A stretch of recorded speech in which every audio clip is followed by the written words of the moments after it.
ஸ்தோத்திரிக்கிறோம் ஆண்டவரே. பிதாவாகிய தேவனே ஸ்தோத்திரம். ஆண்டவராகிய இயேசு கிறிஸ்துவே ஸ்தோத்திரம். பரிசுத்த ஆவியானவரே ஸ்தோத்திரம். ஆண்டவரே அப்பா, இந்த தெபோராள் ஆண்டவரே ஜப வீடு என்ற அப்பா ஸ்தோத்திரம் ஆண்டவரே சேனலை நீங்கள் கொடுத்ததற்காக நன்றி ஆண்டவரே.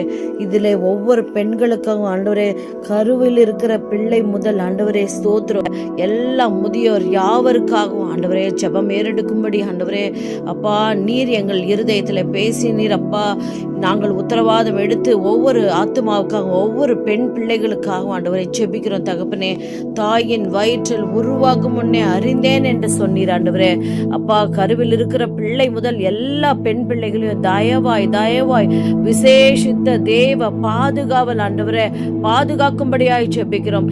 எரேமியா 1:5 ஒவ்வொரு பிள்ளையும் ஆண்டவரை பரிசுத்தம் பண்ணுங்க, ஜாதிகளுக்கு தீர்க்கதரிசியாய் கட்டளையிடும்படியாய் செபிக்கிறோம். விசுவாசிக்கிறவனுக்கு எல்லாம் கூடும் என்று சொன்னீரே. நாங்கள் விசுவாசத்தோடு ஜெபத்திலே உறுதியாய் நின்று கேட்கிறோம், அதை பெற்றுக்கொள்வோம் என்று விசுவாசித்து அறிக்கை செய்து இந்த ஜெப